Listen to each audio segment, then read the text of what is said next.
Hey guys, this is Moriarty. And I'm Crypto Spook. And today we're taking a look at a game called Turmoil. This is a tycoon-style game where your entire goal is to build a oil mining empire. And you do this in a series of stages. So you buy a plot of land, you mine that plot of land for oil, and then after you have done that, you buy a new piece of land. So is there, in fact, oil in the ground here? There's oil, there's diamonds, there's natural gas, there's a lot of very cool stuff like that. So you send out your dudes with the divining rods, you find your oil, and then you drill for your oil. And you can upgrade the derricks, you can upgrade the pipes, you can upgrade the storage units, and all that kind of stuff to more quickly get all of that natural goodness out of the earth and then turn it into money. It looks really cool. It's Western and old-timey. Super neat. I love the art style. I really enjoyed the game a lot. This is one of those management tycoon style games that I found myself going to over and over and over again for a while. If you've been watching the channel for a while now, you'll know that I commonly talk about how I just don't have time to play games for a long period of time. This is a game that I found myself playing for a long period of time. The entire goal is to be richer than the other people. And there are other people who are mining on their own separate pieces of land, and it all gets simulated for them so that they can get more or less than you do. Yeah, I see that you have a left ink and a right ink. Aren't they both yours? That would be like left Twix and right Twix, only you get to decide which one you want to sell oil to. So part of the entire strategy that you go through in this game is deciding when to sell and who to sell to. So you may choose, instead of selling anything at all, to just stock it up as much as possible and then sell it all at once the price gets really high in order to get the most amount of money out of it. And you have to weigh timings and profitability so that you can best get the most money the fastest. You want to get all of the oil out of the ground, which means that you need to be building up your infrastructure quickly so that you can actually start pumping all that oil out. But at the same time, you don't want to be delivering that oil for 25 cents on the gallon when it's going to go up to $2 a gallon in a month and a half. That's a very good point. Wow, I noticed your inventory is just stacking up.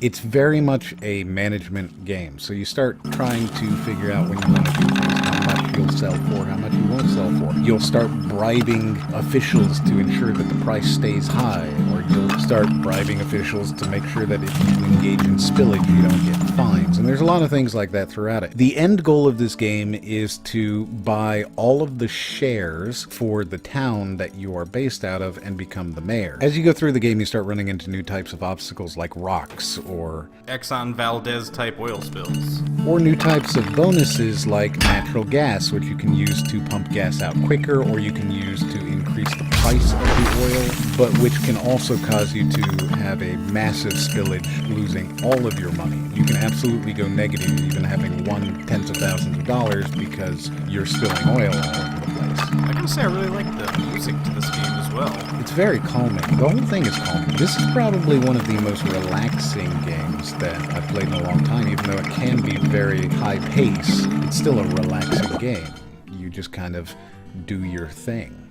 So I'm not seeing a tech tree here that allows you to upgrade your gear. Is that something that's just kind of like built into it? So after you complete a level, you get your earnings, you get your fines, you get any bonuses, and then you get to see how you stack up against everyone else. Once you're in the town, you can choose to go into the factory and upgrade your actual drill stuff. You can go into the stable and upgrade your horses. You can go into the workshop and upgrade your technologies. Go into the bank and request money because you want to buy something, though you have to pay it back in the very next turn. You can go into the saloon and you can bribe people, or you can go into the town hall and find yourself a new piece of land or buy stock in the town. It seems like a really fun game. It's an interesting game. It's a lot of fun. It's very relaxing. What you see in this footage is really what you get. There's not a whole lot more there. So each individual level is affected by the tech tree that you grow out of the level. So it's kind of a turn-based game in the fact that you can't upgrade your tech tree while you're playing a turn. Then you also have to kind of use strategy and tactics to make sure that you have enough money to get the research that you need, but also buy the stocks that you need, and also that you can afford to outbid the other players on especially prime pieces of land. So when you go in and buy your land, someone else can outbid you and you can outbid them repeatedly until somebody stops. So you are always kind of thinking about, okay, I need to have, for this next turn, I need $60,000 so I can buy that really cool piece of machinery while still having $5,000 to $10,000 left over so that I can bid on a good piece of land. Oh, but I also want to spend at least $15,000 buying stock, and I need to have enough money that I can afford to build on my new piece of land when I get there. So there is definitely a much more advanced level of management than a simple mobile game, which this might look like. It's definitely more advanced than that, but it's still just as relaxing. So this is maybe a good anti-tilt game. If you are playing CSGO and you're having a bad day, load up Turmoil. You're going to play this for an hour or 3. You may not even know it's gone. You're going to feel a lot more relaxed. You're going to feel a lot more calm and centered. That's really what I think this game excels at, is just making you feel okay. It can stress you out, but it's never like a big stress like playing a competitive match of CSGO. You're never going to have that kind of a feeling here. You might go, man, I could have mined some more money there. That's about as deep as it'll go.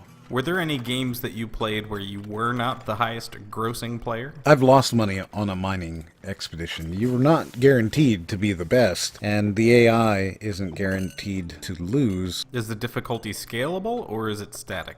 I never found a difficulty setting. I think it just kind of gets harder as you go through the entire thing. You start unlocking new lands, you start unlocking the desert, you start unlocking grasslands, you start unlocking mountains. As you go through it, you encounter new obstacles, and those obstacles are more difficult or not as difficult. You unlock new technologies which can increase your profitability, and if your competitors use those technologies more effectively than you do, then they will have more money, and if they have more money, then they will get more stock and they will win. The nice thing about this game is that if you do really badly one time, you're probably not out of the game. All you need to do is just hit that mother lode of black gold, and you're good. Do you advance through time in this game? I noticed that it starts you out in the early 1860s, I would assume. You hopefully progress from there and eventually wind up in the 2040s or something like that? Not exactly. Every single turn is 1 year, but there's only about 50 years. Oh, okay. So it doesn't really go too far into the future. You don't get into fracking and stuff.